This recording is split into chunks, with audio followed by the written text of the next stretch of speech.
estés con nosotros. Como para todos sabemos la hoja de vida de Augusto. Tenemos que recordar que fue por varios años el economista principal del Banco Mundial. Ahora está en la Universidad de Columbia. Ya que fue banquero central y ministro de Hacienda, tiene una gran experiencia en el manejo de la política pública y conoce muy bien a América Latina. Y quiero en particular agradecerle a J. Uribe, que nos puso en contacto con Augusto y para que nos colabore con nosotros en esta conversación. Básicamente la pregunta que nos hemos planteado con Augusto es, sabiendo que América Latina va a acabar esta pandemia con la pobreza bastante elevada, con un desempleo muy grande, con el déficit, los déficits fiscales en todos los países también muy elevados, la deuda subiendo. Entonces nos preguntamos cuáles son las políticas, qué reformas hay que hacer, cómo se va a enfrentar esto en los próximos años, que van a ser muy difíciles porque tienen todos estos problemas en forma simultánea. Pues y agradeciendo otra vez, Augusto, pues te doy la palabra. Bienvenido. Muchísimas gracias. La verdad es que me siento muy contento de estar con un grupo tan selecto de amigos colombianos. Creo que a casi todos ustedes les conozco en persona, de manera que me siento entre amigos y muchas gracias por la invitación. Cuando Jota y Armando me invitaron a ser parte de este conversatorio, lo que he tratado de hacer a la luz de esa conversación es organizar un poco mis ideas, no porque tenga respuestas buenísimas para los problemas que tenemos, que son enormes y las respuestas son difíciles, pero un poco para estructurar la conversación y compartir con ustedes algunas ideas que han estado saliendo o en trabajos de investigaciones que estoy haciendo recientemente o en el trabajo que todos estamos haciendo, es de ayudar a entender cómo sorteamos esta crisis y cómo salimos de la crisis. Entonces, la presentación arranca con una discusión un poco de ciertas complejidades que yo no anticipaba en el manejo de esta crisis y que me parece que esas complejidades perdóname, aquí está, Siri está tomando vida propia. Bueno, o sea, la reflexión parte de la idea de que hay ciertas complicaciones que estamos enfrentando ahora que me parece que van a determinar el espacio de maniobra que vamos a tener para salir. Y luego de discutir eso, que es la primera parte de la presentación, les voy a dar algunas reflexiones de cómo se ve el futuro y de qué variables depende, que no las controlamos completamente, y qué cosas están bajo nuestro control y cómo reenfocar, digamos, el pensamiento post-COVID. Entonces, aquí está, la primera slide describe lo que a mi juicio son dos complicaciones inesperadas. La primera es que lo que yo veo en la data de la región es que todos los países de la región están descendiendo a una situación de baja actividad económica que se caracteriza por un gran desequilibrio interno, pero sin un desequilibrio externo. O sea, no tenemos los twin deficits. Tenemos un big deficit en el ámbito interno que tiene la forma de una gran brecha del producto. La actividad económica está muy por debajo de lo que podría estar si estuviésemos utilizando los factores de producción de una manera más o menos óptima. Y el nivel del empleo está por debajo de lo que es deseable, la capacidad está subutilizada y hay un gran déficit fiscal. En todos los países en promedio del orden de 8 a 10 puntos del PIB. Sin embargo, de lo cual las cuentas corrientes no están en gran déficit o están en situaciones que me parecen a mí son bastante controlables. Entonces, eso implica obviamente que estos déficits fiscales grandes están siendo más que compensados por un gran exceso de ahorro en relación a la inversión en el sector privado. Entonces, pese a la gran expansión del stance fiscal,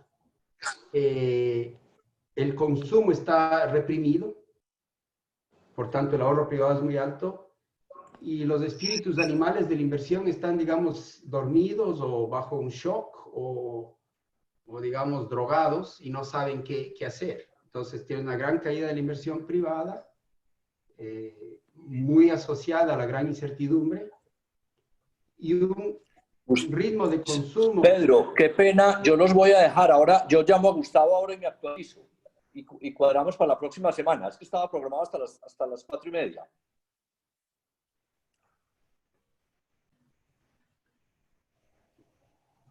Le ruego a todos que apagar los micrófonos. Ok. Entonces, el punto es que ese fenómeno de, digamos, de superávit de ahorro frente a la inversión en el sector privado es obviamente un fenómeno que demuestra que la capacidad que el Estado tiene para estimular la actividad económica está muy truncada, muy debilitada, porque si el Estado transfiere dinero para que el sector privado gaste, el sector privado no necesariamente lo puede gastar o lo quiere gastar. Y entonces hay una especie de nivel de ahorro forzoso muy alto con una muy baja inversión por la incertidumbre. Entonces, en esa situación lo que tenemos es una cosa bien rara porque la política fiscal no tiene tracción para mantener la actividad económica alta, ni tampoco lo tiene el tipo de cambio real. El tipo de cambio real no tiene el típico efecto estimulativo que uno quiere que tenga, ¿no? De que nos ayude a producir más importables, reemplazando las importaciones, o nos estimule la capacidad de exportar más. Entonces, ese es un síndrome raro y difícil de superar, porque si no lo puedes superar con un precio relativo tan importante como es con el tipo de cambio, ni tampoco con un estímulo clásico de la política económica de estimular la demanda, entonces estamos en una situación que no es ni keynesiana ni neoliberal, es una situación rara, en donde típicamente uno encuentra situaciones en las que el estímulo monetario ya no tiene tracción, pero el fiscal sigue teniendo tracción. Y si el fiscal tiene tracción y el tipo de cambio real ayuda, uno puede de alguna manera llegar a equilibrios internos y externos simultáneamente. Pero si no te funciona el instrumento fiscal bien y el tipo de cambio real no te ayuda a hacer esta expenditure switching, entonces estamos en una situación en donde la política económica tradicional de estímulo está truncada. Y eso te genera otro problema que es importante para la discusión internacional, porque si no se nos abren grandes déficits externos en la cuenta corriente, es difícil justificar que hayan grandes transferencias desde, digamos, las multilaterales o el Fondo Monetario, los países ricos hacia los países pobres, porque en principio esas transferencias deberían financiar un déficit transitorio en la cuenta corriente. Entonces se hace más difícil tener esta balance of payments, needs, justificación. Entonces es para mí una problemática interesante, nueva y difícil, digamos, para las autoridades fiscales y monetarias. La siguiente también le afecta mucho a la autoridad monetaria, y es que tenemos un problema en donde podemos solucionar, al menos en los países que tienen moneda propia, como Colombia, Perú, Chile, no en Ecuador, pero se puede solucionar el problema de liquidez y mantener el sistema de pagos funcionando, porque el Banco Central puede hacerlo, pero no hay crédito. Entonces, hay un colapso de la demanda de crédito porque las empresas no quieren invertir y no saben todavía cómo recuperarse. Entonces, hay un problema en el lado de la demanda, pero hay un problema más serio en el lado de la oferta de crédito, porque ni los banqueros, ni los empresarios, ni el gobierno sabe qué empresas van a ser viables en última instancia. Entonces, esta separación entre lo que es viable y lo que es inviable se vuelve muy complicada. Es el trabajo típico de los bancos, ¿no? El hacer esta discriminación entre proyectos que son viables y rentables y proyectos que no son. Los banqueros en realidad no saben por dónde está la insolvencia. Todos sabemos que va a haber un grado importante de insolvencia al salir de la crisis. No solo las empresas, muchas empresas no solo tienen problemas de liquidez, sino que van a tener problemas de viabilidad y de solvencia. Y es difícil saber cuáles son ellas. Y eso hace que los bancos, mientras más prudentes son, menos crédito dan. porque más la aversión al riesgo que tienen, más la incertidumbre para hacer este screening, esta separación, este discernimiento. Entonces, eso implica que la política crediticia y monetaria tampoco tienen efectos relevantes sobre la actividad económica. O sea, podemos bajar las tasas de interés hasta cero y eso no tiene mucha atracción para estimular la actividad económica. Y podemos tratar de dar estímulos al crédito, y muchos países están experimentando eso, le dan plata a los bancos de desarrollo para que los bancos de desarrollo presten. Y los bancos de desarrollo quieren utilizar el sistema bancario privado para prestar y se topa con el problema de que no funciona, el circuito crediticio no reacciona fácilmente, a menos que el gobierno tome todo el riesgo crediticio y que el gobierno dé garantías de 100% a los bancos y se quede con todo el riesgo de crédito. Y algunos países están haciendo eso. Por ejemplo, uno ve en Europa que el crédito a las empresas, más que crédito, es donación, porque son créditos tan concesionales y tan largos que el Estado está diciendo simplemente, toma plata, te estoy regalando plata para que pagues los sueldos. Entonces, hay este fenómeno de que hay liquidez, pero no hay crédito. Y el crédito requiere sortear este problema de incertidumbre y de definición de dónde está el crédito, el riesgo crediticio y la insolvencia, que no es fácil. Entonces, estamos en una situación en donde estamos estimulando como locos, pero el estímulo no tiene mucho efecto en todo el mundo. Y en todo el mundo, entonces, lo que uno ve son caídas brutales de la actividad económica, del orden de 9 puntos, 10 puntos de caída del PIB, contracciones del PIB que son impensables en un solo año. Entonces, esa es la problemática actual y esas dos complicaciones que me parece que son muy relevantes y no creo que las entendemos lo suficiente. Luego, entonces hay dos maneras de responder a esta crisis que me parece que son tipológicas y las veo en todo el mundo. Bueno, veo la primera en todo el mundo y veo la segunda solo en Ecuador.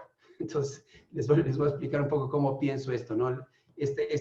Resistirle al COVID, evitar que se nos caiga la economía completamente al hueco, ayudar a que las empresas empiecen a reabrirse. Todo esto que es un problema de política pública, es un problema que los mercados no lo pueden resolver. Esa es la esencia del problema. Entonces, es un problema de acción colectiva, es un problema de coordinarnos y de decir no nos asustemos tanto, aguantemos y luego seamos optimistas y volvamos a invertir y volvamos a crecer y volvamos a reabrir. Entonces, es un problema de incertidumbre, de racionalidad acotada o incluso con racionalidad pero con mucha incertidumbre, y un problema en donde se abren grandes brechas entre lo que le interesa a la sociedad y lo que le interesa al individuo. O sea, en el extremo, si no hubiera Estado, si no hubiera gobierno y viene el COVID, en el extremo lo que tú tendrías es una gran brecha de acción colectiva, porque el interés privado es, sálvese, yo tengo que salvarme a mí mismo y me importa un bledo el resto. Entonces, en el Ecuador, por ejemplo, vimos en la primera ola, la reacción del mercado fue cierro empresas. En el Ecuador se puede utilizar una cosa que se llama fuerza mayor. Entonces, una empresa puede acogerse a la fuerza mayor y con la fuerza mayor puede simplemente cerrar empresas y no pagar nada a los trabajadores. Simplemente decir esto es un acto de Dios. Entonces, vimos en el Ecuador una ola en donde cada empresa decía, como yo no sé qué me va a pasar, mejor cierro ahora y después cuando las cosas sean distintas veré si abro otra empresa. Entonces hubo una ola de destrucción tremenda de tejido productivo y de empleo por esa reacción que es natural. Yo me salvo a mí mismo primero y después pienso en el resto. Entonces, este es un problema de acción colectiva, los mercados no nos coordinan, entonces la política pública es la única manera de coordinarle a la sociedad frente a este tipo de choque. Yo veo dos respuestas tipológicas a esta situación. La una es la que veo que está pasando en el mundo y que es que el sector privado le está pasando todos los costos y los riesgos al sector público. Y el sector público está gustoso de aceptarlo si tiene recursos para hacerlo, si puede endeudarse, si tiene ahorros, si tiene espacio fiscal.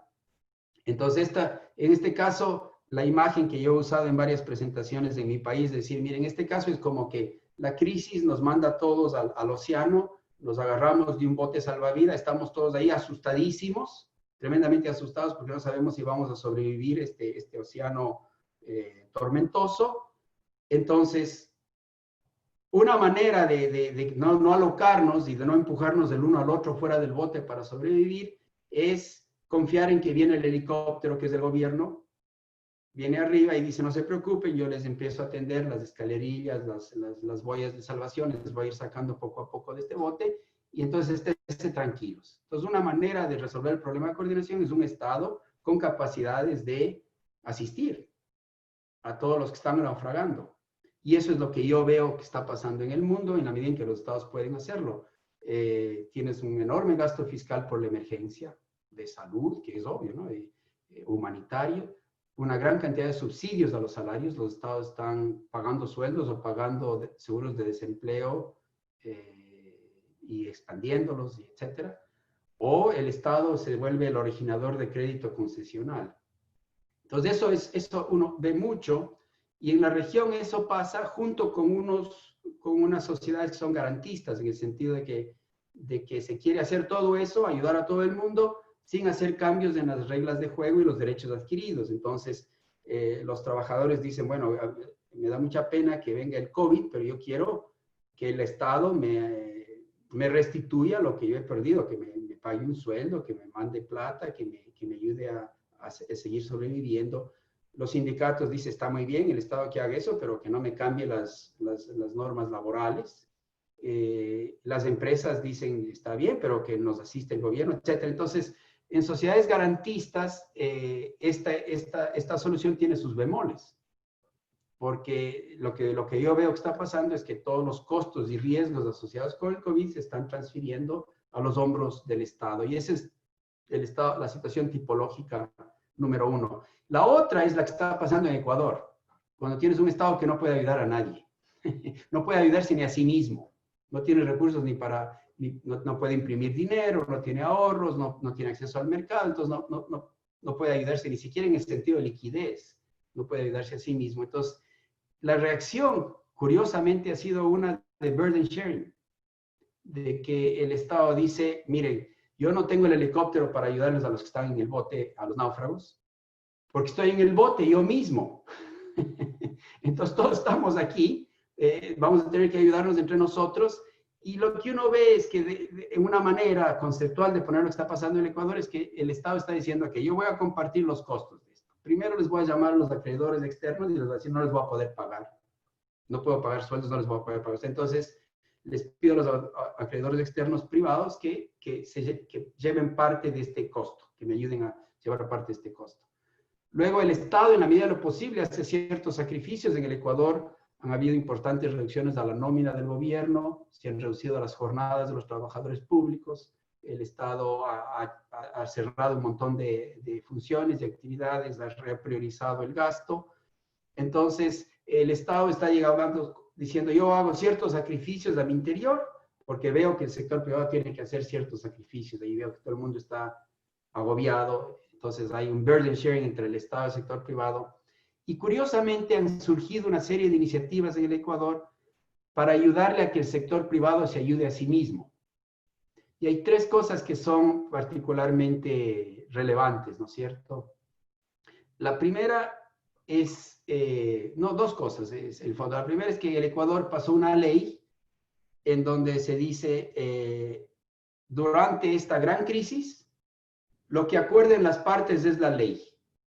Si la ley antes decía que había que trabajar por lo menos 40 horas a la semana, pues bueno, si las partes acuerdan que pueden sobrevivir trabajando 20 horas a la semana, eso es la ley. Entonces, en el Ecuador de pronto hay una gran revolución laboral porque las empresas para poder sobrevivir ahora pueden bajar la jornada a la mitad.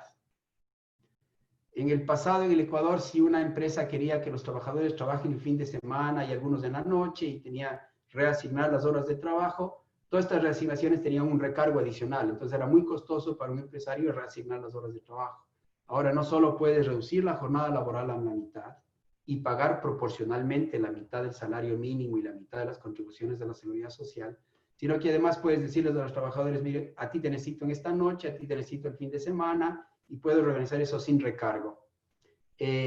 hayan aparecido nuevos contratos laborales a través de acuerdos ministeriales y de una ley.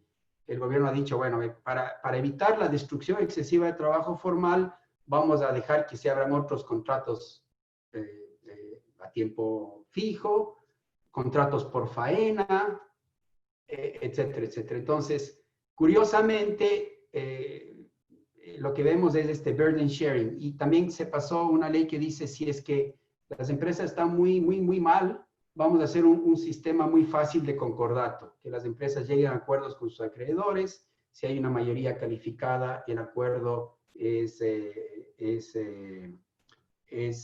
vinculante para todos los acreedores. A cambio de eso, los empresarios pueden llegar a acuerdos con sus trabajadores.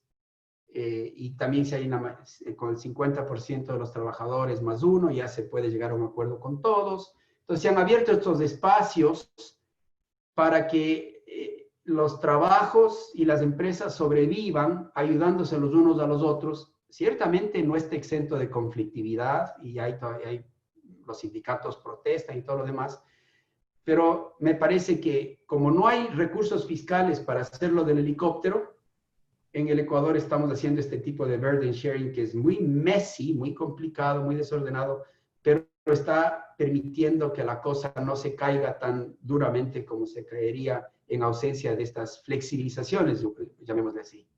Entonces, esto va a ser muy interesante porque yo no sé, o sea, al salir de esta crisis, mientras más se haya ido por la opción 1, más complicada va a salir la situación fiscal y de deuda.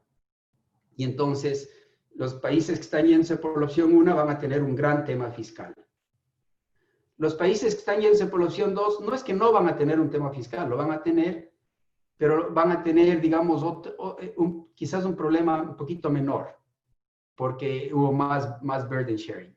Y esto va a ser interesante ver a futuro cómo se desarrolla esto, pero me parece que esto va a determinar el espacio que tenemos para hacer política pública de recuperación, porque la que viene ahora es cómo recuperamos la actividad económica y el empleo, ese es el problema. Pero eso va a estar condicionado por estos dos slides que les he dado, los problemas inesperados que les mencioné en el slide anterior, y estos estilos de respuesta ante la crisis del COVID creo que van a marcar el terreno y el espacio de maniobra para la recuperación. Entonces, ahora la recuperación para mí está llena de preguntas. Tengo más preguntas que respuestas. Pero aquí tienen tres que a mí me quitan el sueño mucho, ¿no es cierto? O sea, ya cuando nos toque recuperar, lo que es obvio para mí es que como hay tanta incertidumbre, lo más valioso para las economías que logren salir va a ser la capacidad de adaptación. Entonces, mientras más capacidad de adaptación tengan las empresas, los trabajadores, las economías, más fácil será sortear el proceso de recuperación y descubrir por dónde caminar para volver a vivir, por así decirlo. Entonces, dado que hay un gran tema de capacidad de adaptación, me surgen a mí tres preguntas, ¿no? Adaptarse con qué y para qué. La primera es, la pregunta es, si es que la macro otra vez va a ser un binding constraint, una restricción vinculante o fuerte al crecimiento. Para mí, esa era la Latinoamérica de los 80 y los 90, en donde no se podía pensar en una agenda de crecimiento sin resolver antes de los problemas macroeconómicos, de estabilidad macroeconómica y financiera. Entonces nos dedicamos todos los 90 a tratar de estabilizar y de resolver estos problemas macro, y en los 2000 nos dimos cuenta que eso ha sido muy bueno porque ya no tenemos inflación y estamos otra vez con tipos de cambio flexibles y viabilidad fiscal y todo lo demás, muy lindo, pero no necesariamente tenemos crecimiento. Entonces nos dimos cuenta que el resolver el problema macro era necesario, pero ciertamente no suficiente para volver a crecer. Entonces, una pregunta que tengo es si vamos a volver al mismo síndrome, en donde otra vez no vamos a poder pensar muy directamente en temas de crecimiento, porque otra vez tenemos que resolver problemas fiscales, macroeconómicos, monetarios o bancarios. Eso va a depender, obviamente, de qué tan maltratada salga la viabilidad fiscal y de deuda de esta crisis, qué tan mal salgamos en esa dimensión, qué tan mal herido esté el sistema bancario, que no sabemos cuánto de la insolvencia que que se va a dar en el sector real se va a transferir al sistema bancario y si vamos a tener esa debilidad. Va a depender de qué tan profunda y esparcida sea la insolvencia en el sector privado. Si los hoteles pueden volver a vivir, si el sector su turismo puede otra vez respirar, porque bien puede pasar que las empresas vean que pueden volver a vivir, pero salen con unas cargas de deuda, de pagos que no lograron hacer, de atrasos tan pesadas que el debt to equity es insostenible. Entonces, a menos que haya grandes reestructuraciones de deuda, alivios de deuda, Chapter 11, Chapter 17, es posible que tengamos muchos problemas serios en el lado de viabilidad empresarial y, por tanto, en el lado bancario. Y todo también, y si tenemos esos problemas, ¿cuánto de capital político vamos a tener que invertir en estos problemas macrofinancieros, digamos? Entonces, para mí es una gran pregunta. Mientras más esta primera pregunta se lleve nuestra energía política, bueno, más concentrados estaremos como estuvimos en los 90 en temas macroeconómicos y financieros y menos nos podremos concentrar en temas de recuperación del crecimiento y del empleo. Otra gran pregunta es qué tan amigable será el entorno externo y eso obviamente, quién sabe, ¿no es cierto? Podríamos quizás irnos a un sistema fragmentado de comercio internacional en donde Estados Unidos y China se pelean o abren polos distintos, en donde ciertos países quieren comerciar pero otros se oponen, en donde los anticuerpos a la globalización tal vez son más fuertes. Entonces, no me queda claro a mí si vamos a vivir en un mundo abierto, monitoreado por la Organización Mundial del Comercio, a la que los países se acogen, o vamos a estar haciendo transacciones y decisiones bilaterales entre países. Eso no me queda a mí muy claro. No me queda claro si vamos a poder evitar otra crisis financiera global. O sea, de esta puede ser que se nos venga una situación análoga al 2008 y que tengamos otra vez un problema muy serio financiero. Ese riesgo está a su vez alimentado y mitigado por el hecho de que tenemos tasas de interés tan bajas. Con tasas de interés tan bajas, lo que debemos tener es una asignación de recursos entre el presente y el futuro muy mala y un montón de empresas que son zombies, pero sobreviven porque pueden endeudarse a 0% de tasa de interés. Entonces, tal vez no estamos viendo qué tan mal está la situación de solvencia empresarial y corporativa en el mundo y por tanto puede estar escondida detrás de la superficie un problema de insolvencia global que le pega al sistema financiero. Entonces, no sé, esa es otra gran pregunta para la cual no tengo respuesta. Se habla mucho de que tal vez en el futuro se van a reconfigurar las cadenas globales de valor, que todo esto de just-in-time inventory, todas estas cosas magníficas, cuando hay un choque de esta magnitud, son fuentes de vulnerabilidad. Porque ya no puedo producir el Apple, porque no puedo pasar el barco, por el confinamiento, no sé qué, no sé cuánto. Entonces, la gente habla de que las empresas están repensando cómo armar las cadenas globales de valor y se habla de nearshoring, y eso podría ser una gran oportunidad para América Latina. Si es que la proximidad geográfica se vuelve importante o más valorada en un mundo post-COVID, tal vez Latinoamérica puede integrarse, algo que no logró hacerlo en los 90 y en los 2000, puede hacerlo en esta ocasión.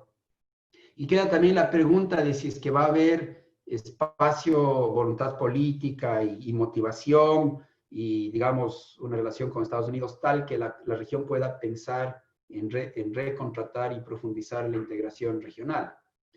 Todo eso va a importar muchísimo al momento de ver cómo nos recuperamos de esta crisis. Entonces, esa es otra gran pregunta que tengo. Y la otra que a mí me parece que es fundamental es ¿cuánto de la recuperación podrá basarse en el puro y duro rebote? Es decir, que las empresas vuelvan a utilizar la capacidad instalada que fue subutilizada y puedan llevar otra vez la producción a niveles del PIB potencial y puedan cerrar la brecha del producto que ahora tenemos. Si todo dependiera de eso, pues sería más fácil la recuperación. Pero yo me temo que la recuperación no solo va a necesitar de de la reutilización de la capacidad subutilizada y de los recursos subutilizados, sino que va a necesitar mucho de reconfiguración, reinvención, reestructuración, rediseño, que muchas empresas van a tener que reinventarse.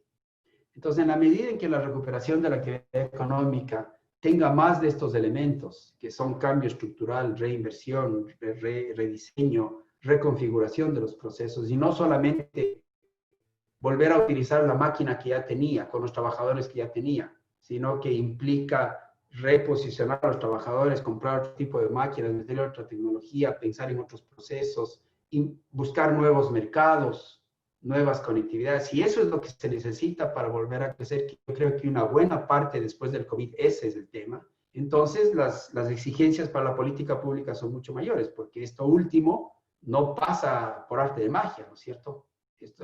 Esto no pasa porque ya de pronto se normaliza la situación general macroeconómica. Entonces, estas son, digamos, tres grupos de preguntas que para mí son fundamentales y se me hace muy difícil contestar el tema de la recuperación sin ir teniendo una idea cada vez mejor de por dónde va a ir esta cosa. Tengo la impresión de que en la tercera pregunta vamos a necesitar muchísimo de reestructuración, cosas parecidas al Chapter 11, y redescubrimiento, reinvención. Sobre la segunda no estoy muy optimista, pero creo que no, tengo la esperanza de que no va a haber un mundo cerrado, vamos a tener un mundo complicado, pero va a seguir siendo abierto. Y sobre la primera creo que va a depender de los países, va a depender de qué país sale con la macro como un binding constraint y qué países no. Y eso depende un poco de cuánto del riesgo y del costo del manejo de la crisis se le puso sobre las espaldas del gobierno.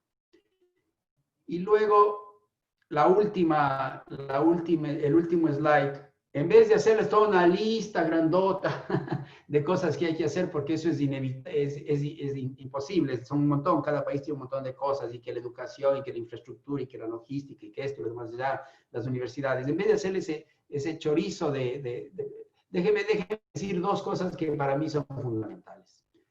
Yo creo que una gran cantidad de países, todo esto va a pasar por una reforma tributaria integral. No solo vamos a discutir la reforma tributaria, vamos a discutir qué esperamos del Estado, cuál es el papel del Estado y los mercados. Esas cosas van a estar ahí, pero vamos a tener, creo que una gran necesidad de que el Estado tenga estabilidad, viabilidad de recursos. Y que los tenga y que consiga esos recursos de una manera que no sea enemiga del crecimiento. Entonces eso requiere gran reforma, en la mayor parte de los países, en el mío, por ejemplo, una gran reforma tributaria integral. Entonces yo creo que en el post-COVID vamos a estar hablando mucho de reformas tributarias, que son dificilísimas, como todos ustedes saben, y necesitamos pensar los tributos de una manera que sean amigables al crecimiento. Y ese es un gran tema. Y creo que de ese no se evite. En algunos países como Ecuador vamos a necesitar además la reforma tributaria para financiar otras reformas que son costosas. Por ejemplo, vamos a necesitar reformar el sistema de pensiones, eso cuesta. Entonces, para pagar la reforma del sistema de pensiones vamos a necesitar una reforma tributaria. Entonces, a mí se me antoja que la reforma tributaria va a ser como que un tema común a lo largo y ancho de toda la región. Y luego creo que vamos a dedicarnos a pensar, ojalá, con mucho más intensidad de qué significa tener una política de crecimiento. O sea, venimos de digamos, 3 modelos de ver el crecimiento en la región, tal vez muchos más, pero yo digo al menos hay 3. El primero que fue el tiempo de la sustitución de importaciones, con esta gran ilusión y gran equivocación de que vamos a liberarnos de la dependencia de los commodities, no sé qué, creando un sector manufacturero. Y ese es un experimento que falló, que miró hacia adentro y nos dejó, desde esa etapa nos dejó con una conectividad al mundo muy deficiente, que no lo hemos podido reparar todavía. Luego me parece que vino la etapa del Washington Consensus, fue una etapa en la que dijimos, la razón por la que no crecemos, porque somos muy inestables, nuestras finanzas públicas son un desastre, las instituciones y reglas fiscales no existen, no tenemos bancos centrales independientes, entonces nos dedicamos mucho a armar la arquitectura de la política macrofinanciera y lo logramos hacer. En muchos países de la región hemos logrado tener ahora una institucionalidad macrofinanciera mucho más robusta, más sana, pero nos dimos cuenta que eso no nos da crecimiento. O sea, que la idea de que ahí tú haces bien la macro y desregulas el mercado, de pronto el mercado va a crecer. El mercado creció de manera muy poco eficiente, no se integró bien, etc.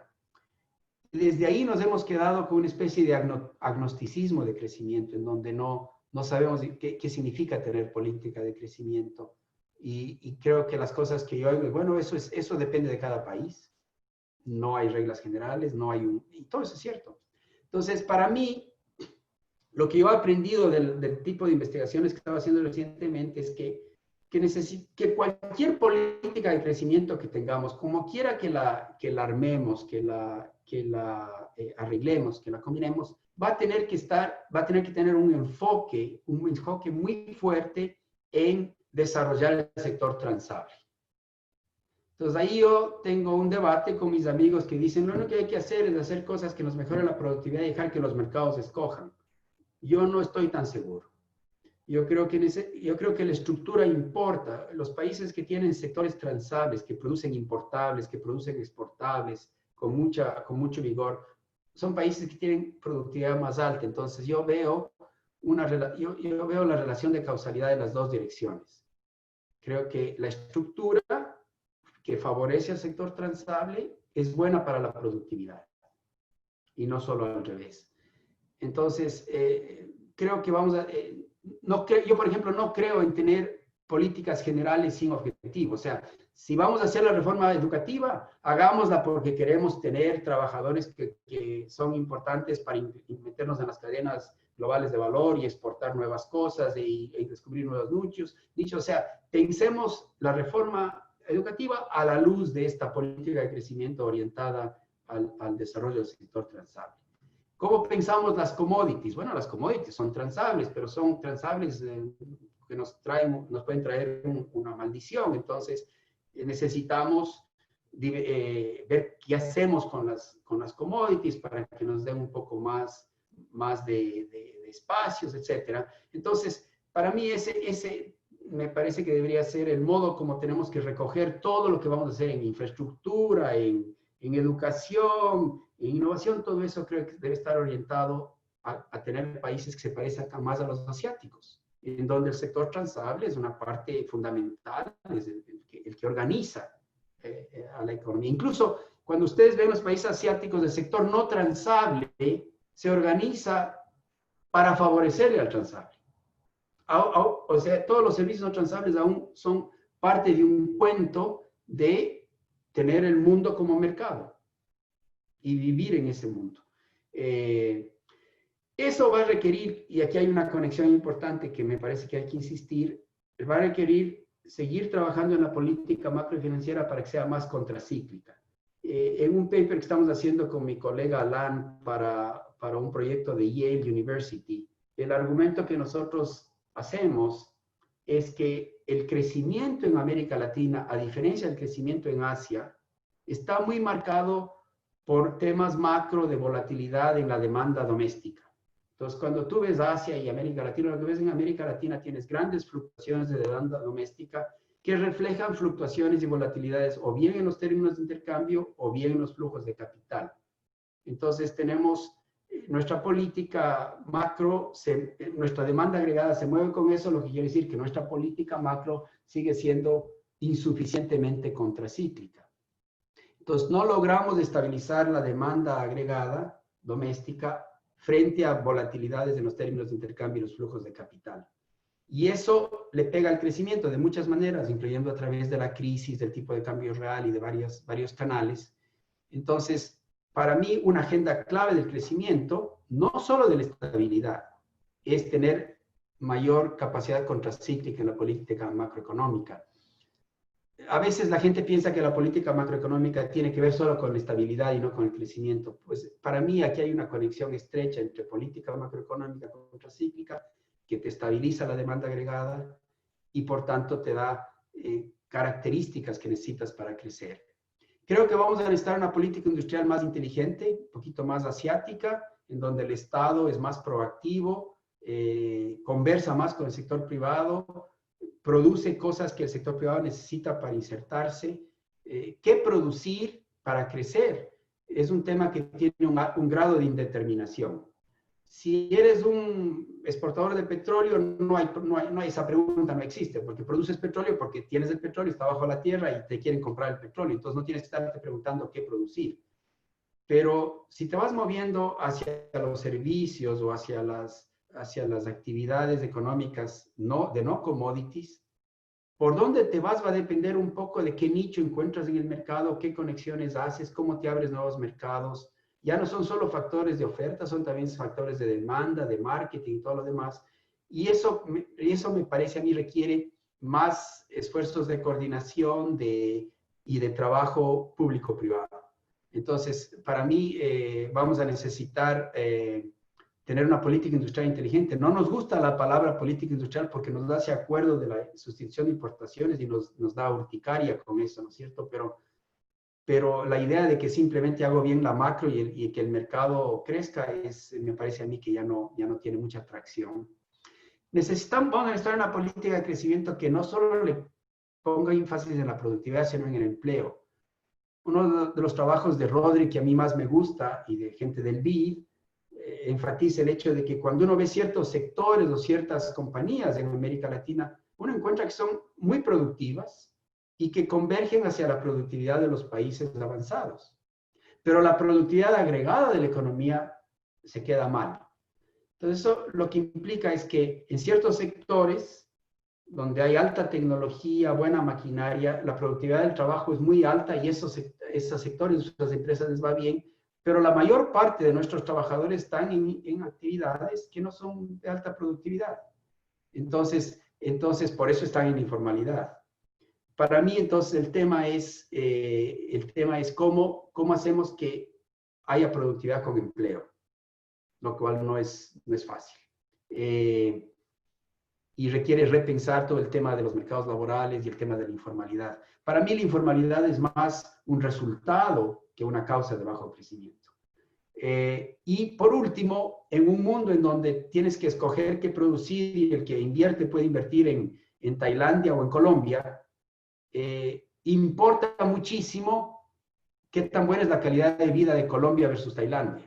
Porque ya no solo es cuestión de atraer el capital, sino atraer el capital con el talento, con la gente, y importa si la gente puede caminar por las calles y no le roban, si puede sentarse a tomar un cafecito con el laptop y tener buena conectividad y tampoco le roban. Entonces, la calidad de vida, del aire, etcétera, se vuelve importante para ese tipo de mundo en el que tú estás conectado a los mercados internacionales. Entonces, para mí, yo organizaría, digamos, una agenda de crecimiento, trataría de organizar lo que hay que hacer en el lado del crecimiento a la luz de este tipo de enfoque.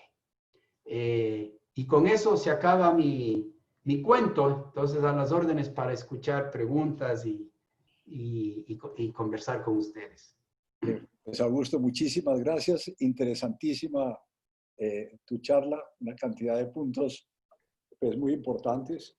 Que queremos discutir contigo. Yo quisiera decirles a las personas, a los asistentes que levanten la mano, los que quieran hacer alguna pregunta, algún comentario. Voy a tratar de, Augusto, para ordenar esto, invitar a 3 comentarios o 3 preguntas y después te doy la palabra pues, para organizarlo. En primer lugar tenemos a Jesús Botero. Jesús, adelante, desde Medellín. Bueno, buenas tardes. Maravillosa presentación, especialmente porque yo creo que privilegia la reflexión profunda que siempre tiene que estar en la base de cualquier diseño de política. Yo tengo 2 comentarios y una preocupación adicional.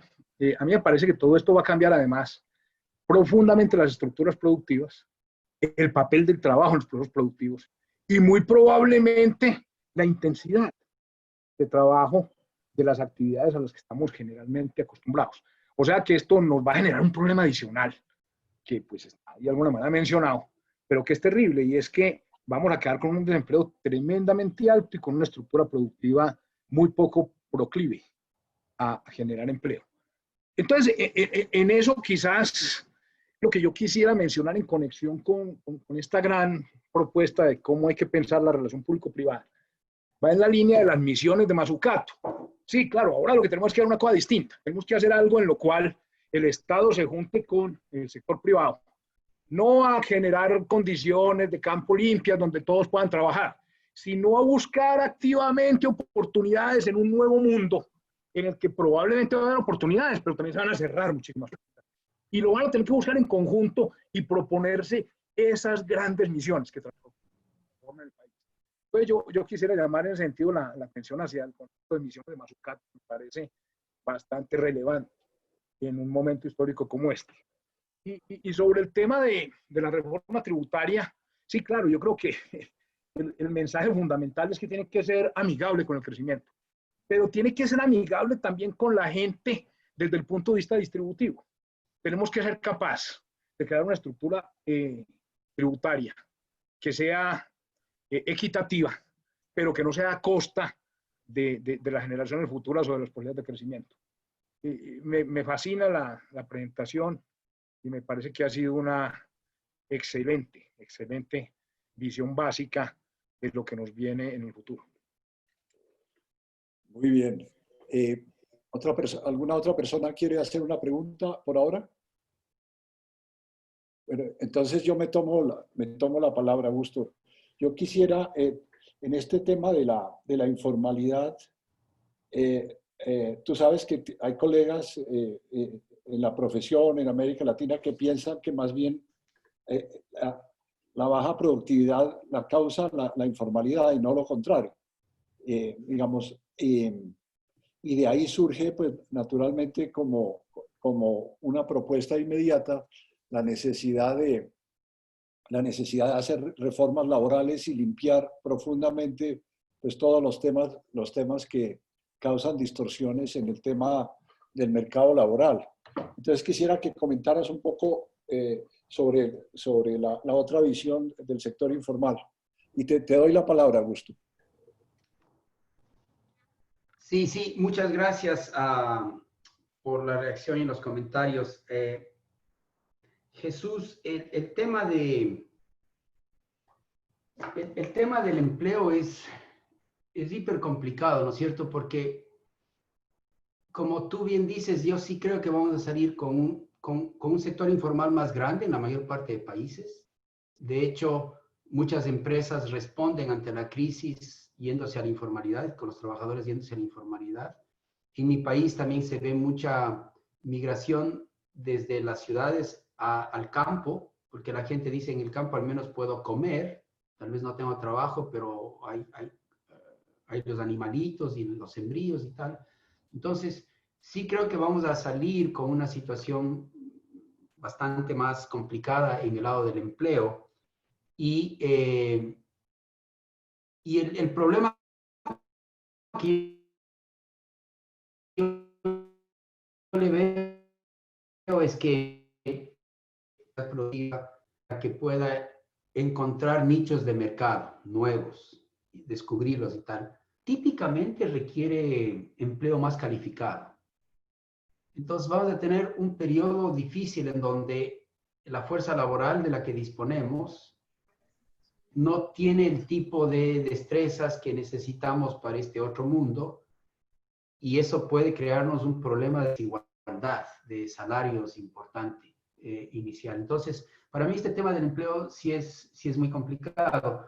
Tal vez se puede aprender un poco de los centroamericanos, ¿no? Los países centroamericanos, a diferencia de Sudamérica, desde más o menos de los años 90, cambiaron su estructura de comercio y se orientaron a los servicios.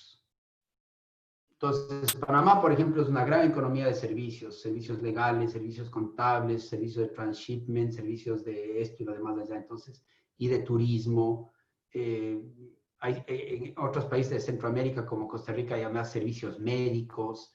A mí me parece que en la medida en que nuestro futuro esté ligado al tema de los servicios, tal vez sea más fácil resolver el problema del empleo, porque no todos los servicios son intensivos en empleo, pero sí son más intensivos en empleo que la manufactura. Krugman tiene una linda observación, dice, en los años 30 o los años 20, las ciudades de Estados Unidos eran muy distintas, porque en Chicago cortaban la carne y todo, y olía todo a carnicería, y en otras ciudades veías el humo Entonces, ahora, como las ciudades son esencialmente de servicios y pocos trabajadores están en el sector manufactura, las ciudades se parecen más, pero hay más empleo. Entonces, para mí, el tema de servicios transables es un tema gordo. Y es un tema que no lo entendemos bien porque no tenemos data sobre servicios transables. La data que tenemos es sobre bienes, pero no sobre servicios. Entonces, ahí tenemos un tema. Pero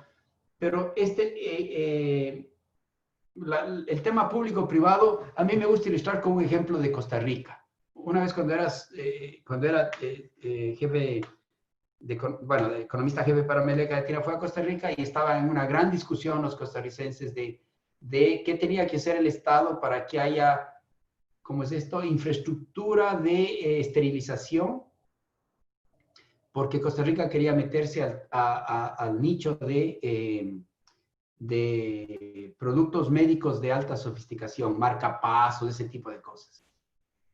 Y recuerdo que fui parte de una de esas conversaciones y el sector privado explicaba que ahí hay un espacio, que tenemos las capacidades, pero que el Estado necesita cambiar estas regulaciones, que no sé qué, que no sé cuánto.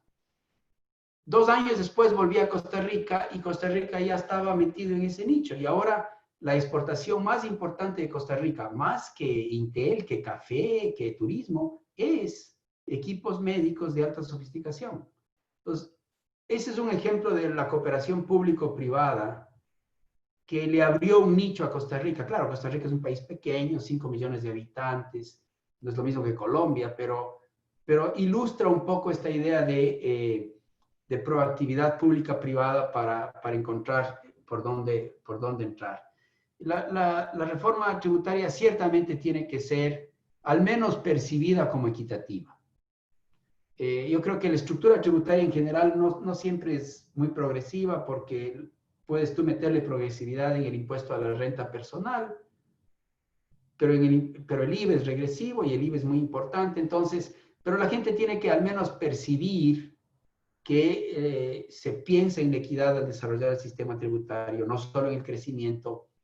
Y creo que necesitamos ser mucho más explícitos cómo, además de los tributos, estamos usando la estructura de gasto fiscal para atender temas de equidad.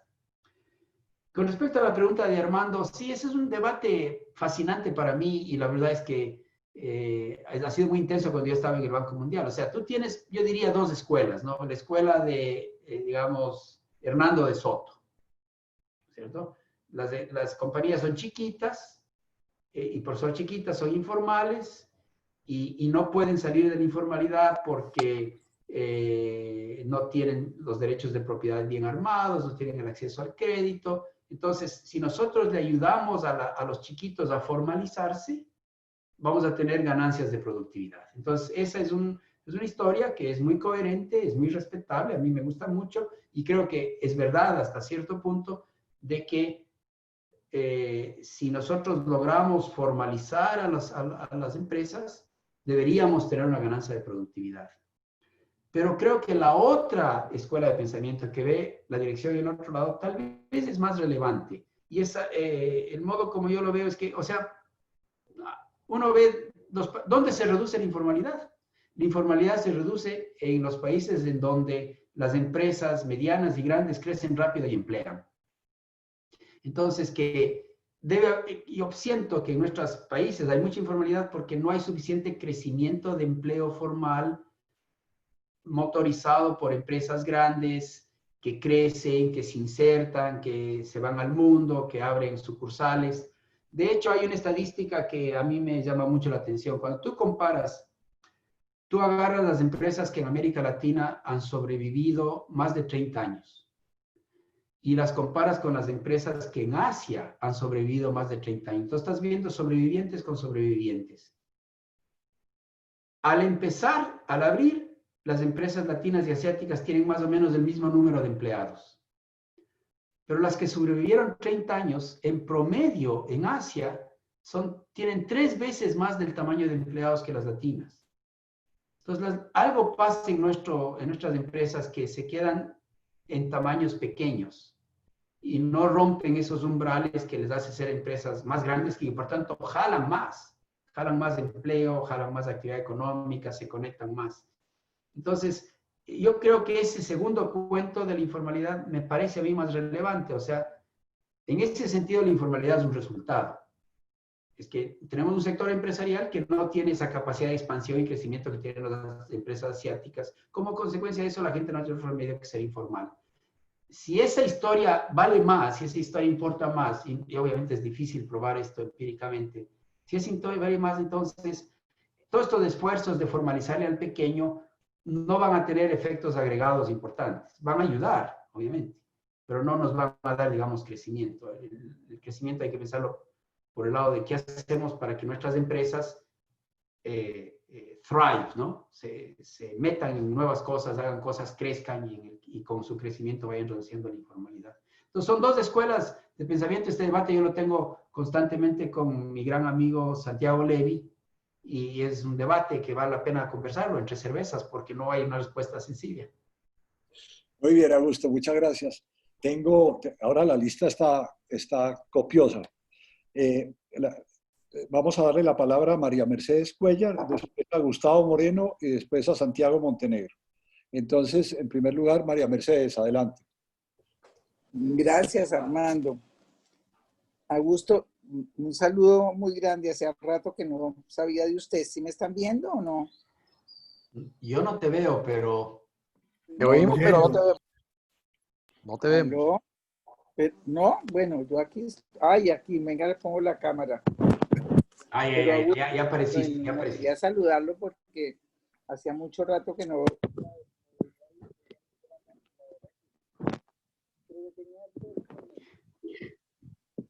No se te escucha, Martínez. ¿No se me oye? Ya se oye bien. Dos preguntas. Una, ¿qué es lo que llama reforma estructural? Porque es que siempre todo el mundo dice que hay que hacer reformas estructurales y a mí me llama mucho la atención, que es una palabra que siempre me ha parecido hueca, porque no sé qué quiere decir estructural. Yo creo que debería uno decir que, no sé, que quiere poner más impuestos de ventas o alguna cosa, pero aterrizar más la palabra estructural porque digamos que a mí no me dice nada. Y la otra pregunta que también me intriga mucho y es algo que he venido dándole vueltas desde hace mucho rato, es que yo no entiendo por qué quieren educar más a la gente y que los años y que no sé qué, hay una cantidad de cuentos con la educación, que a mí lo que me parece es que no están educando a la gente para la demanda que hay. Entonces, educan a la gente, salen graduados de una cantidad de carreras elegantísimas y luego nadie los emplea. Entonces, por eso uno cuando ve las estadísticas de desempleo joven, digamos de 20 años, qué sé yo, nadie está empleado, unas índices de desempleo, no sé cómo estarán ahorita, pero antes cuando el desempleo era 10, eran 25, ahora debe ser mucho más alto. Entonces yo creo que también cuando uno habla de educación debería como puntualizar un poquito más de qué está hablando. Qué pena, pero bueno, esas son mis preguntas. Muy bien, gracias María Mercedes. Entonces tiene la palabra Gustavo Moreno. Yo quisiera felicitarlo por la magnífica presentación y preguntarle si no cree que de pronto para toda Latinoamérica es un elemento relevante para aumentar la productividad, repensar los procesos públicos básicos también y reconfigurarlos de la misma forma en que las empresas se tienen que reconfigurar. Gracias, Gustavo. Santiago Montenegro. Gracias. Un saludo a Augusto. Quiero comenzar primero con un comentario sobre la primera parte de tu presentación. Hace unos días estaba en un panel parecido a este sobre la política macro de Chile. Y justamente hice un comentario similar al que tú acabas de hacernos a nosotros. En Chile se generó un déficit fiscal de 9 puntos del PIB, ¿no? Y el déficit en cuenta corriente es de solo 2 del PIB, 2 puntos, lo que quiere decir que esta coyuntura forzó al sector privado a generar un ahorro neto de 7 puntos del PIB.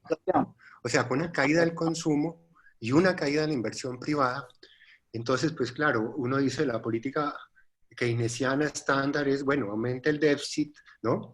Pero si usted genera semejante ahorro neto, ¿no? El resultado sobre la actividad económica es nulo. Curiosamente, esto era con una presentación del economista jefe del Banco Santander de allá de Chile, y bueno, en alguna forma no habían caído en cuenta de esto. Entonces, esta generalización que tú ves para América Latina me parece interesantísima.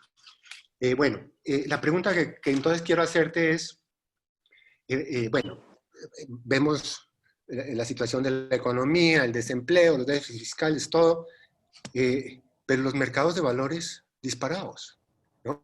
Claro, primero en Estados Unidos por las acciones tecnológicas, pero los mercados nuestros también, incluso la Bolsa de Colombia, que venía atrasada con relación a los otros países de América Latina, también disparada. Claro, uno dice, bueno, es que las tasas de interés pues están casi en cero, entonces, pues bueno, ¿en qué más se invierte? Pero de todas maneras hay como un desacoplamiento entre lo que pasa en el sector real y lo que tratan de indicar los mercados, a pesar pues de lo que pasó ayer en las bolsas de Estados Unidos y de Europa, bueno, y un poquito hoy, pero si uno ve la expansión de los mercados de valores, uno como que no entiende eso, ¿no? Hay un desacoplamiento total. Entonces quería saber tu opinión sobre ese punto. Gracias, Santiago.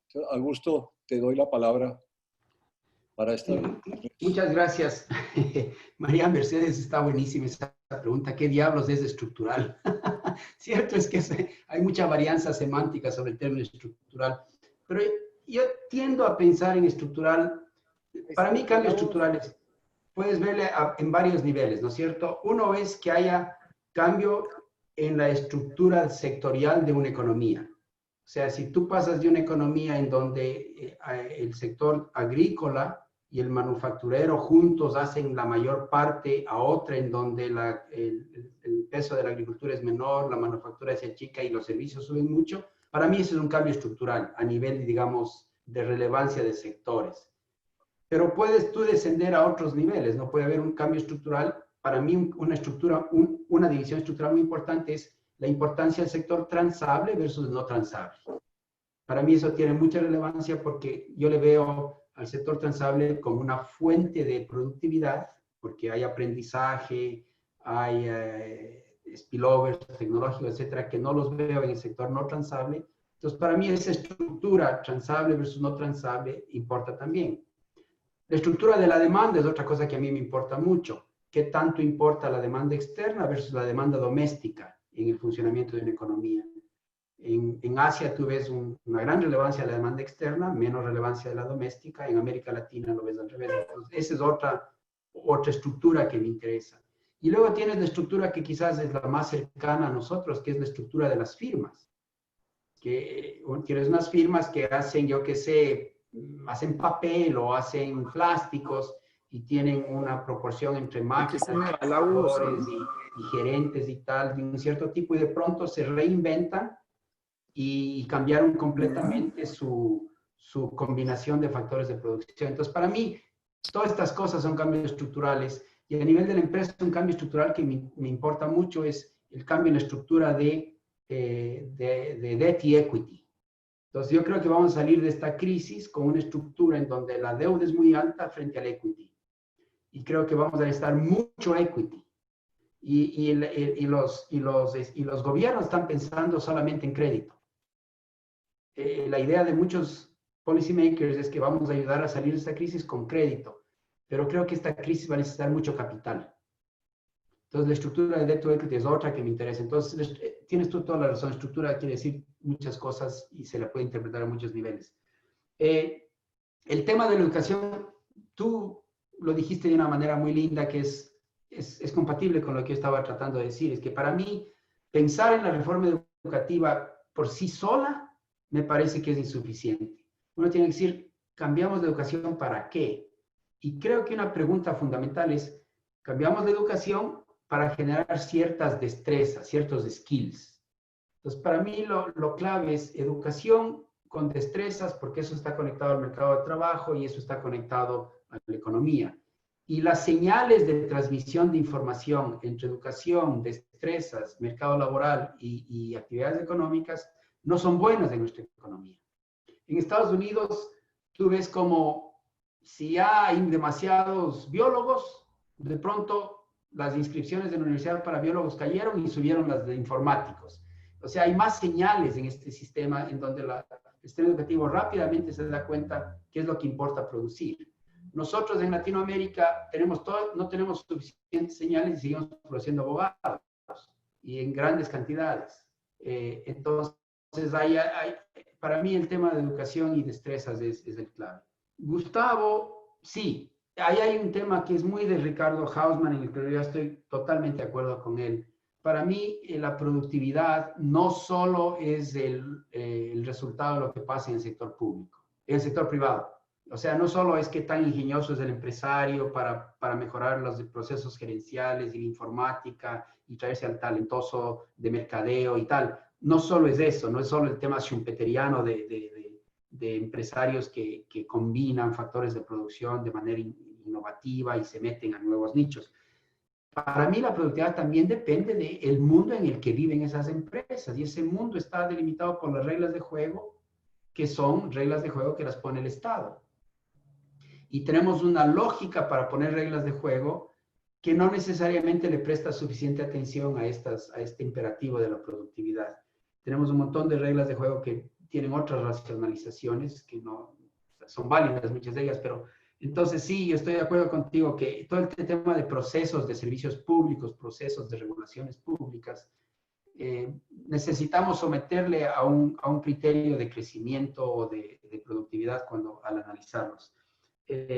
Por último, Santiago, sí, para mí, sabes que a mí me toca dar clases de finanzas en Colombia y cada vez más me voy convenciendo de que el sistema financiero tiene una lógica que a veces está bastante desacoplada de los fundamentals económicos y reales, ¿no es cierto? Y que pasa un montón de cosas en el mundo financiero que a veces se parecen más a un casino o a un problema de euforias y de optimismos exagerados y de cambios de expectativas y de aversión al riesgo, todo eso que a lo mejor pasa con base a, yo le sigo a porque hizo esto, hay mucho de estos de free riding, hay problemas de externalidades que yo no internalizo, y hacen que el sistema financiero, por tanto, tenga comportamientos que se explican por sus dinámicas externas, pero no necesariamente por lo que está pasando en el mundo real. Y creo que eso es un problema.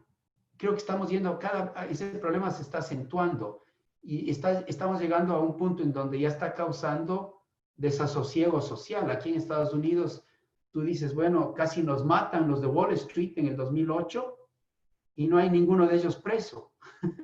Y entonces esta cosa de Main Street versus Wall Street me parece que va más allá, digamos, de las leyendas urbanas. Tiene algo fundamental está pasando en el modo como funciona el sistema financiero, que en varias etapas o en algunos momentos el sistema financiero como que se desconecta del mundo real y adquiere vida propia como un monstruo que salió de la botella y después no sabemos cómo meterle de regreso en la botella. Entonces sí, ese tema a mí me preocupa mucho y eso para mí está en el corazón de cómo ir mejorando la regulación macroprudencial y asegurarse que el sistema financiero se comporte bien en general y no solo siguiendo una lógica puramente de profit and risk, ¿no? Bien. Las siguientes 3 intervenciones son de Sergio Clavijo, Antonio Celia y J. Uribe. Entonces le doy la palabra a Sergio. Adelante. Gracias, Augusto. Excelente tu presentación. Veo que has estado haciendo un pensamiento profundo, casi resumiendo 3 décadas de Latinoamérica que conoces muy bien a la luz de esta pandemia, así que muchas gracias, aprendimos mucho. Tengo 2 comentarios. El primero tiene que ver con tu recomendación explícita sobre tal vez movernos de políticas generales a políticas sectoriales, si te entendí bien. A mí me cuesta trabajo, digamos, hacer eco de ese tipo de recomendaciones, por lo menos para el caso de Colombia, porque eso sería muy válido si el Estado colombiano hubiera hecho con relativo éxito su tarea de promover los bienes básicos, fundamentales, para haber probado la diversificación exportadora en la cual todos estamos de acuerdo. Y en el mundo de la infraestructura, lo más elemental de los corredores centrales, a pesar de que nos hemos organizado mejor institucionalmente en los últimos 10 años, el delivery realmente no ha estado ahí. Esta última semana, no sé si estás enterado de Colombia, estamos celebrando el haber construido 40 kilómetros aparentemente del túnel más largo de la región, pero nos tomó 12 años hacerlo. Y ese es el corazón, digamos, del corredor central de Bogotá hacia el Pacífico. Entonces yo me llevo la sensación, simplemente para que lo pienses, Augusto, de que de pronto no es un modelo que haya fracasado el tema de proveer los merit ones, los bienes generales fundamentales, y que sea el sector privado el que realmente compita para ver realmente quién gana la carrera de éxito exportador. Y podría darte muchos otros ejemplos del fracaso institucional de Colombia, además de la infraestructura. Tú lo mencionaste, María Mercedes también, el fracaso en una educación de pertinencia y calidad. Hemos sido incapaces de abandonar el esquema de bachillerato clásico y movernos al esquema europeo, muy probado en Alemania, Suiza, de movernos a un bachillerato vocacional. Eso no se ha probado en Colombia. Lo mismo, el miedo que me da, independientemente de si discutimos históricamente, si intentamos y fracasamos o no intentamos, que es lo que yo creo, es que cuando tú propones que el propio Estado entre a escoger posibles ganadores, eso nos va a llevar a una rebatiña, Augusto, de mayores perforaciones arancelarias, mayor proteccionismo arancelario en Colombia o restricciones cuantitativas. En este foro hemos discutido, todos los colegas que aquí estamos, el fracaso de una apertura de los años 90, que hoy día estamos en exportaciones más importaciones en 32 del PIB, la misma cifra de hace 30 años. Entonces, cuando tú invitas a que sea el Estado el que escoja, vas a promover nuevamente mayores perforaciones arancelarias o, peor aún, un arbitraje de capturas tributarias que ha venido ocurriendo, y eso que el discurso era de tipo general. Y finalizo con lo siguiente, mi segundo comentario. Veo en el caso de Colombia, que es el único que conozco, una aparente contradicción entre tu primera parte de vamos a políticas sectoriales para promover la diversificación exportador versus tu propuesta, que aplaudo y me gusta mucho, de pensemos en una política tributaria integral.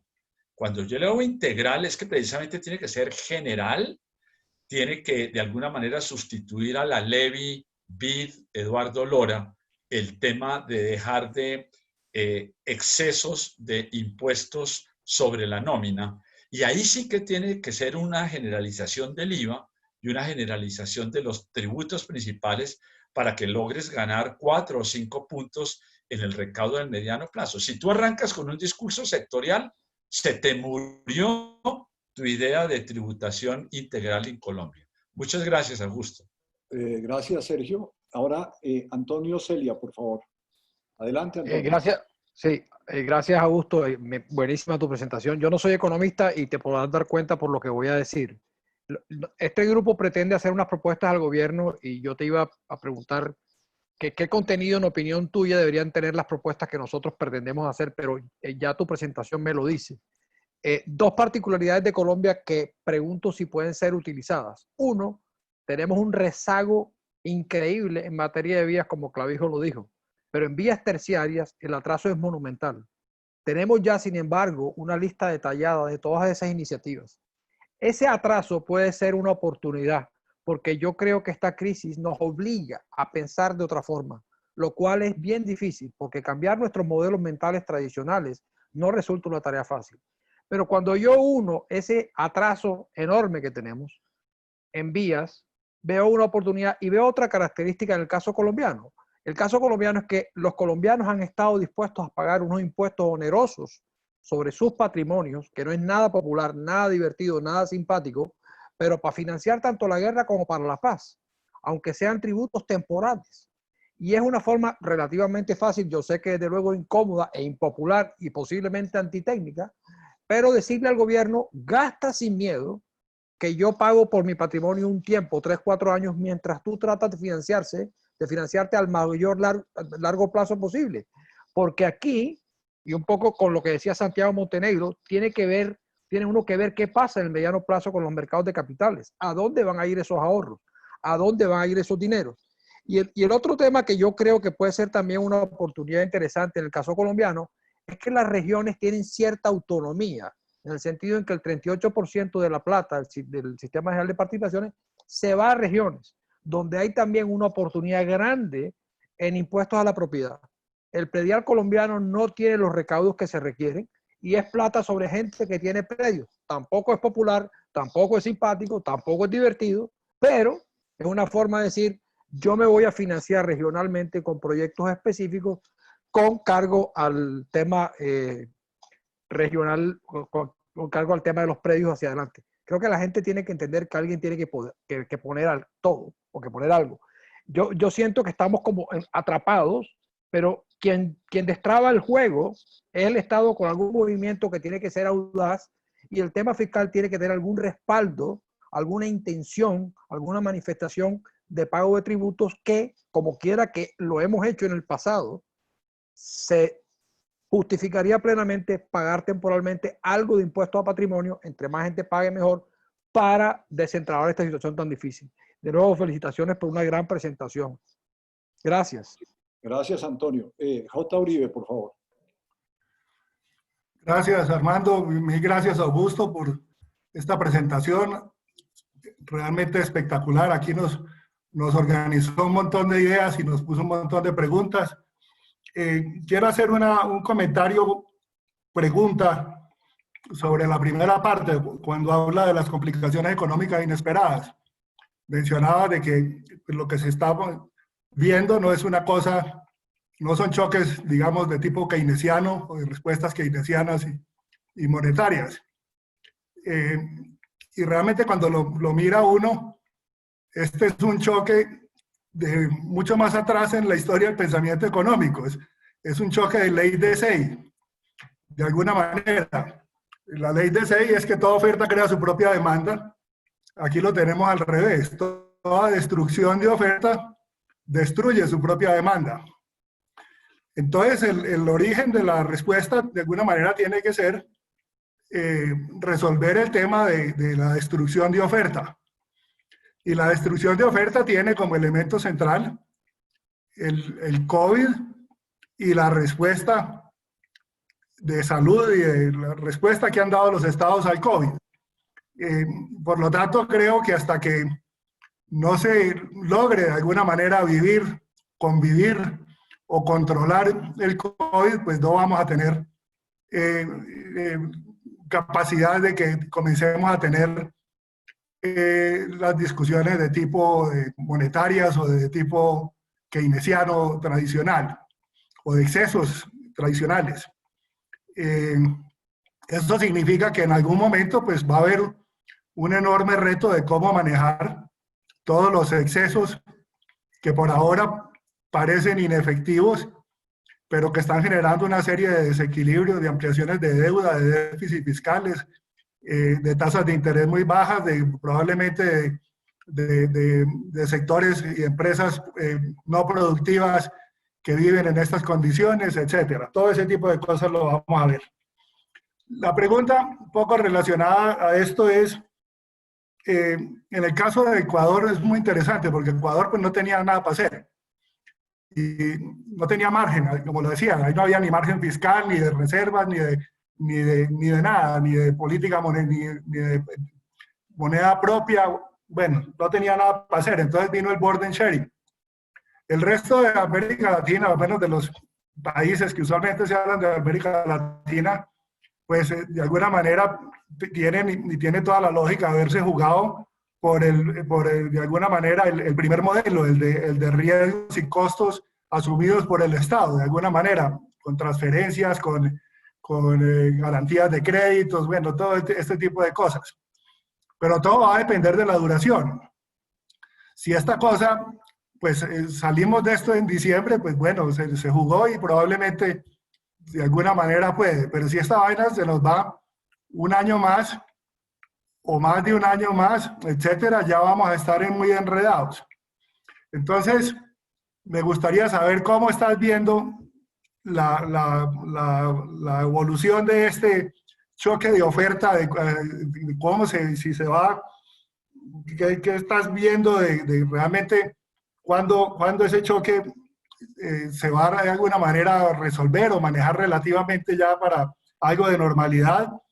Y si de alguna manera la sugerencia tuya, de acuerdo al conocimiento que tiene de Ecuador, es que hay elementos en la experiencia ecuatoriana que podrían ser útiles, comenzar a ser pensados en países como los nuestros, en lo que tiene que ver con el burden sharing entre el mismo sector privado.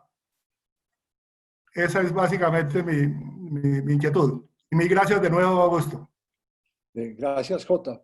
Augusto, tienes la palabra. Sí, bueno, la primera pregunta de Sergio es buenísima porque yo creo que todos los economistas latinos que tenemos alguna edad y que hemos visto los desastres en América Latina nos da mucho miedo de volver a un intervencionismo exagerado del Estado. Y entonces asociamos, yo también, mucho de mi carrera asociaba la idea de política industrial al dirigismo, al dirigismo, en donde el Estado decide a dónde ve el crédito, qué empresas tienen aranceles altos y qué bajos, y qué sector le voy a proteger, y a cuál le doy subsidios. Claro, y ese es un modelo de política industrial, en mi juicio, yo concuerdo contigo, Sergio, muy malo, ha sido muy nefasto. Y entonces nos queda una tarea de caracterizar mejor el rol del Estado, en donde quizás también esa parte estoy de acuerdo. Entonces, esa visión del Estado intervencionista no está en mi cabeza ni creo que nos conviene.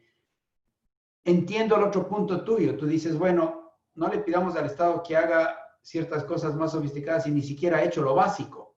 Entonces, pidamos de que al menos haga lo básico, ¿no? Que cree el rule of law y que nos haga las buenas carreteras y que el sistema de salud funcione y que haga cosas que son servicios públicos generales, que no tienen no son hechos a dedo para un sector o una empresa, sino que son generales y apoyan el funcionamiento general de la economía. Y también estoy de acuerdo con eso contigo, Sergio. Yo pienso que esa es la primera tarea del Estado. Donde hay un espacio de debate, que a mí me parece que es un debate sano, es decir, ¿es eso suficiente? ¿Es eso suficiente? Y es posible que no sea. O sea, es posible que Asia nunca haya sido Asia, lo que es ahora Asia, si no hubiera habido un Estado que le puso el ají al sector privado para que exporte. Y si no le dio y si no se metió con el sector privado, sometiéndolo a cierta disciplina para convertir a la Asia en lo que es ahora una potencia en el mercado internacional. El BID hizo todo un libro sobre política industrial nueva, ¿no? Se pasó trabajando todo. Y llegó con ciertas cosillas que dicen, bueno, y puso un montón de ejemplos. El arroz en Argentina, y los aguacates en el Ecuador, y los espárragos en Perú. Y todo lo usó como problemas que se habían resuelto, donde la industria se desarrolló, la actividad económica se desarrolló mejor.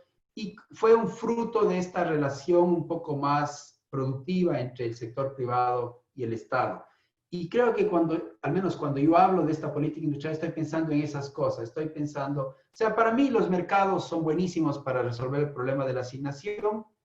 de la escasez y los problemas de principal agente, ese tipo de cosas. Pero los problemas de acción colectiva, lamentablemente los mercados no los resuelven. Ya ves el problema del calentamiento global, los problemas de la salud, de la calidad del aire, todas esas cosas, son problemas de acción colectiva. Entonces, mi manera de pensar es que el mercado en todo lo que sea eficiencia, asignación, precios, decisiones de dónde se invierte, y el Estado en temas de acción colectiva. Y los temas de acción colectiva son tres.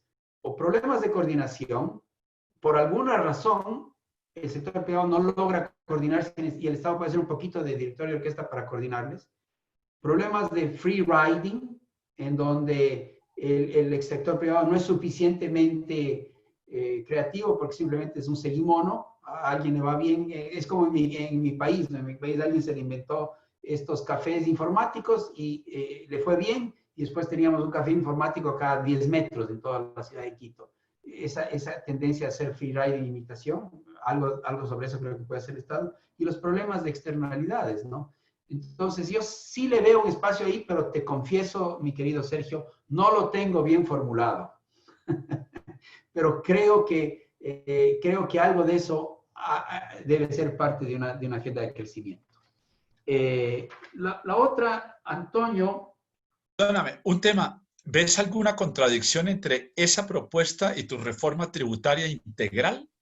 No, porque para mí la reforma tributaria integral es lo que tú dices, un bien público general. No tiene, o sea, para mí esos bienes públicos generales hay que hacer, o sea, los aranceles, los tributos, ciertas cosas me parece que deben ser de carácter general.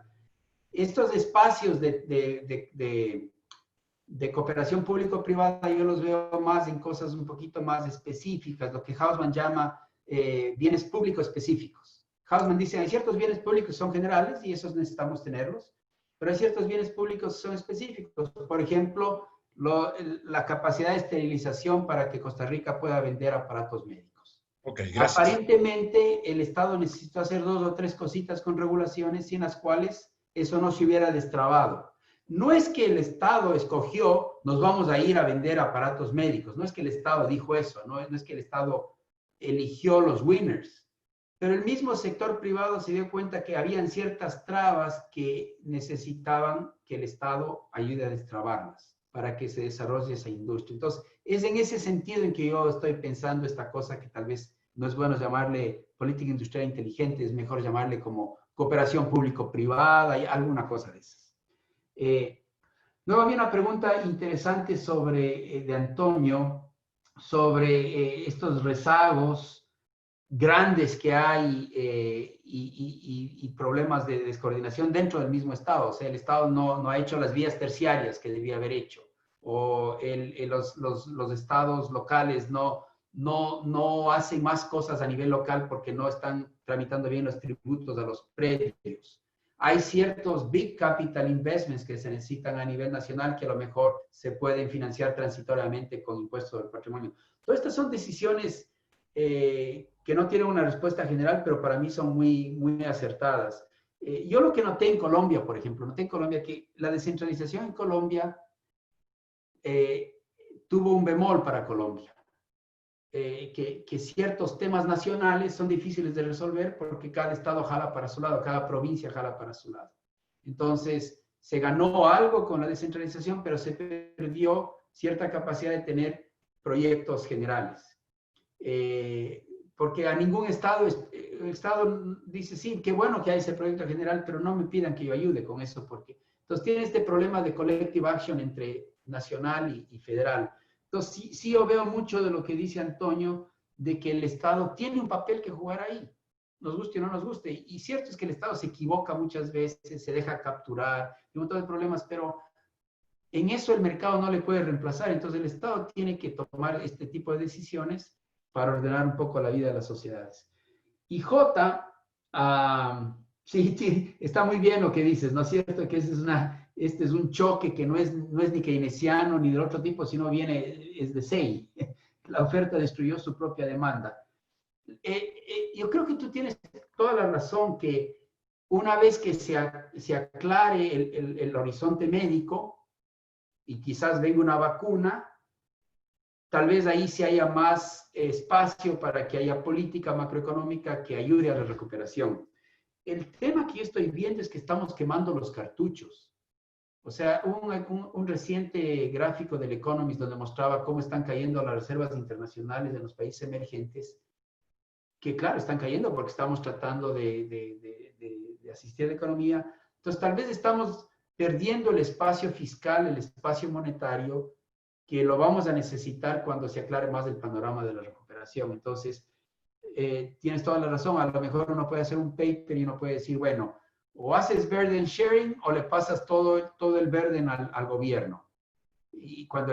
Entonces, tal vez la respuesta óptima, si el gobierno tiene espacio fiscal y monetario, y si la cosa es temporal, lo óptimo para la sociedad es ponerle esa carga al gobierno temporalmente y luego a todos volvemos a vivir normalmente.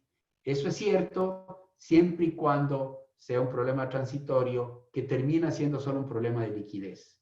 Pero si el problema ya no es tan transitorio y dura más, y los problemas de liquidez se convierten en problemas de solvencia, entonces ya no es claro que lo óptimo sea que el Estado lleve toda la carga. Entonces sí creo que hay un espacio, ese es un paper que sería lindo hacer, ¿no es cierto? ¿Bajo qué condiciones es óptimo tener burden sharing? ¿No es cierto? Yo creo que el caso ecuatoriano que está yéndose por el lado del burden sharing, a lo mejor sale de esta crisis con un mercado laboral bastante moderno. Y de pronto, sin darnos cuenta, tenemos un mercado laboral que funciona, que tiene menos rigideces, que de pronto se bajaron los costos de despido, la gente se mueve, necesitamos mejorar un poco la protección social, pero si es así, eso será muy bueno para el Ecuador. En el proceso de recuperación y de reconfiguración de la economía post-COVID, eso nos puede ayudar mucho. Y si Colombia, por otro lado, quemó los cartuchos fiscales y monetarios demasiado pronto y se queda sin espacio para después, va a necesitar hacer en el futuro lo que el Ecuador está haciendo ahora, pero tal vez sea más difícil hacerlo, porque no estás contra la pared. Entonces sí me parece que hay algo, o sea, mi país es un país lleno de problemas, y yo no sé si vamos a sobrevivir esta crisis todavía, pero sí, no, la necesidad es la madre de la invención. Entonces, como no tenemos a quién pedirle ayuda, excepto al Fondo Monetario, estamos haciendo estas cosas que nos están dando oxígeno a través de este burden sharing, que sí me parece que debería ser importante. Yo veo aquí en Estados Unidos, miren, en Estados Unidos, las empresas cierran porque el COVID no les deja trabajar, ya cerraron, ya despidieron, ya no hay ningún problema. O algunas ya entraron al Chapter 11, hay, no sé, miles de empresas en Chapter 11. Y cuando venga la recuperación en Estados Unidos, el Chapter 11 va a permitir una gran reestructuración de empresas, mucha flexibilidad y van a salir a vivir. Nosotros no tenemos esas cosas como el Chapter 11 o ese tipo de flexibilidades para adaptarnos. Y entonces algo de eso habrá que hacer y el burden sharing es otra palabra para estas márgenes de flexibilidad, ¿no? Gracias, Augusto. Tenemos un par de preguntas más. Primero, Juan Carlos Pinzón. Adelante.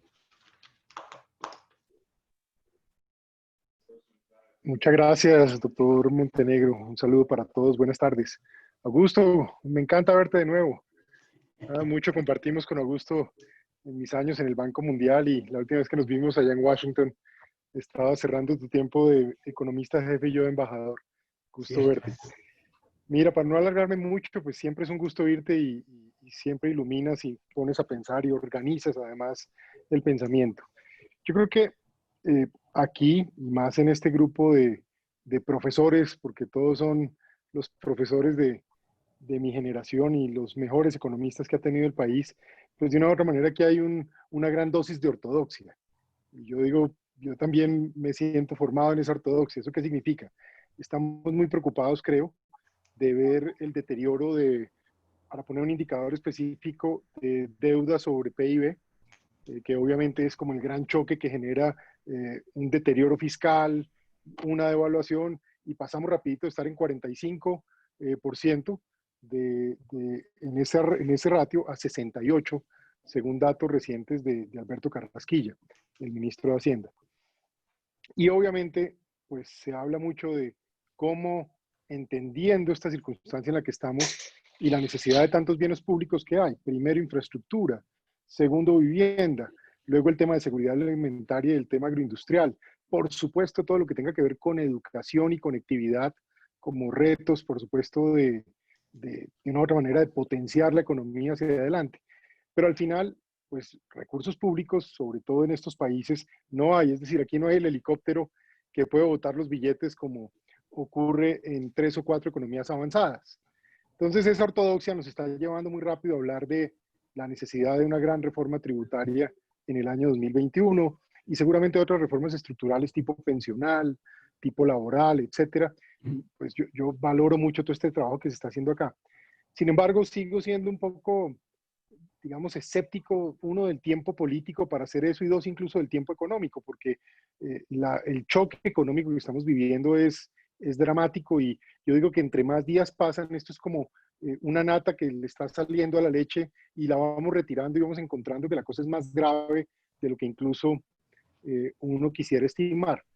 Por lo tanto, el papel del Estado para generar dos cosas. Uno, choques en sectores estratégicos como los que mencionamos. Dos, atención social, porque hay que fortalecer la red de apoyo social por el deterioro que esto tiene. Y tres, crear condiciones para que capitales privados, llámese institucionales propios, locales, colombianos, o incluso atraer fondos de inversión, porque lo que sí hay es una liquidez enorme en Estados Unidos, en Europa, en Japón, que de una u otra manera está buscando dónde colocar fondos. Entonces, pues, crear ese ambiente es importante. Pero en resumen, seguramente hay que pensar de pronto en que el ratio de deuda se nos deteriore un poco más y que no quede en ese 68, sino de pronto se mueva a un 75, a un cerca de 80, para partir de ahí hacer un gran ajuste seguramente y aspirar de aquí a 10 años a tener, digamos, unas cuentas muy firmes. La pregunta para ti, por toda esa experiencia tuya en Washington, en el Banco Mundial y lo que vivimos allí, y ahora en Wall Street, un poco estando ahí en Colombia, es, por un lado, calificadoras. Yo no sé, pero te lo pregunto, tengo la impresión que las calificadoras no pueden seguir actuando con la misma lógica que han venido actuando los últimos 20 o 30 años, porque el deterioro fiscal y de estos ratios de deuda es un deterioro global, general.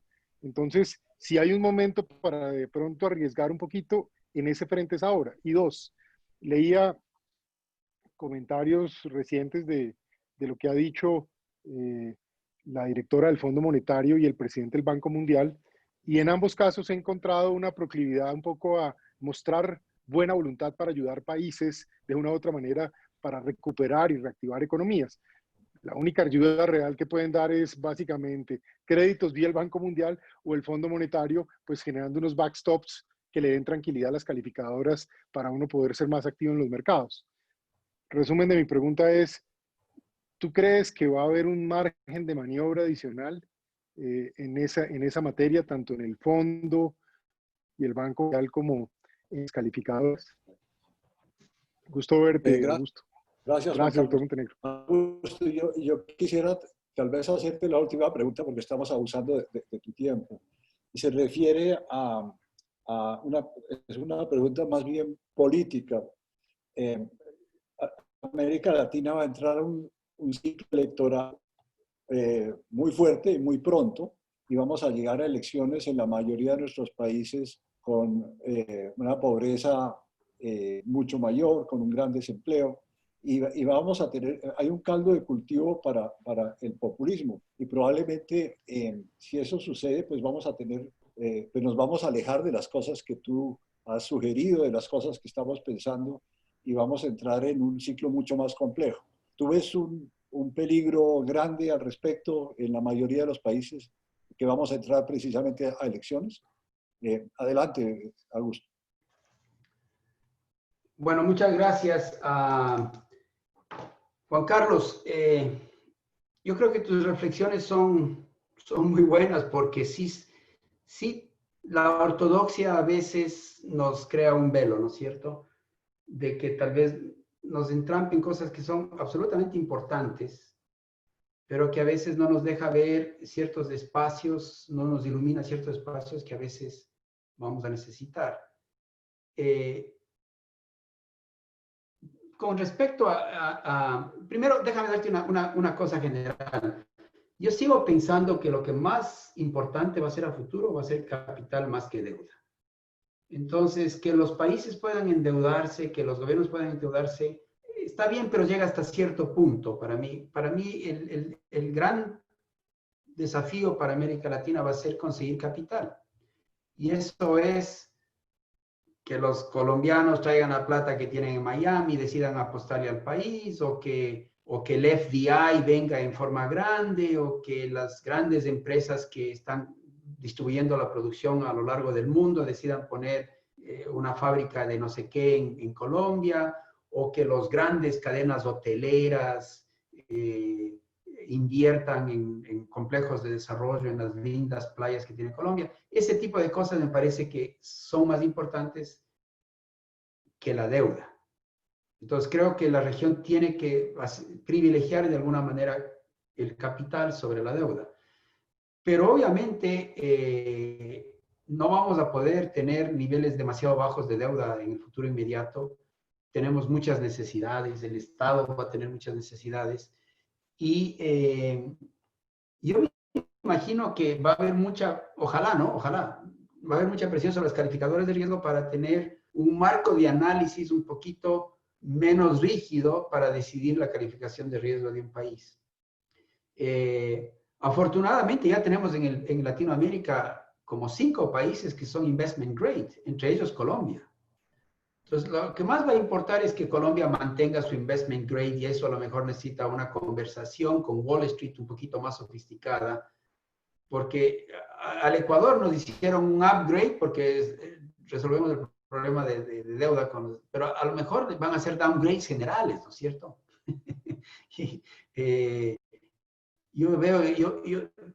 Puede ser que esa sea la reacción inicial de las calificadoras de riesgo. Bueno, si hacen downgrades generales, a lo mejor no nos hacen ningún daño, porque nos bajan a todos, entonces en términos relativos todos quedamos más mal, pero creo que sí va a haber necesidad de tener un repensamiento en las calificadoras de riesgo. La otra razón por la que yo creo que algo de deuda sí vamos a necesitar es porque los problemas de déficit de infraestructura que tenemos en la región se pueden construir con capital, pero sí necesita deuda. Las estructuras que están detrás de las grandes obras de infraestructura típicamente tienen un componente importante de deuda. Y eso es difícil porque si lo haces con deuda externa tienes el mismatch, pero a lo mejor los mercados domésticos no son suficientes.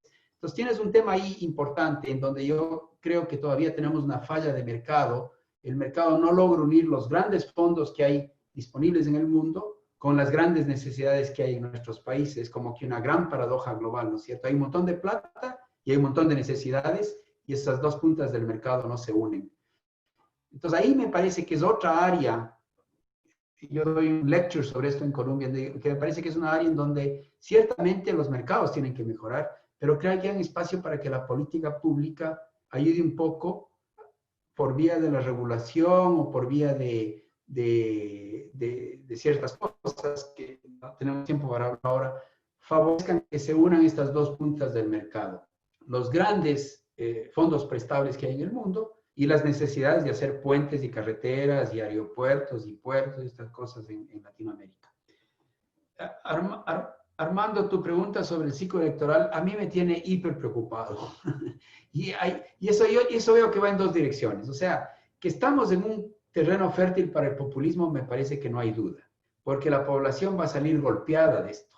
Va a haber desempleo, va a haber informalidad, va a haber mayor pobreza y la desigualdad va a irritar más, ¿cierto? Ya se ve la desigualdad. Ahora yo siento muchas quejas entre la gente que no puede estar en el confinamiento porque es pobre, y los que estamos confinados y estamos volviéndonos cocineros y tenemos un jardín al que poder ir y nos conectamos por internet. Entonces ya se nota esa diferencia que creo que se va a acentuar, y eso sí es un caldo de cultivo para el populismo. Entonces eso por un lado.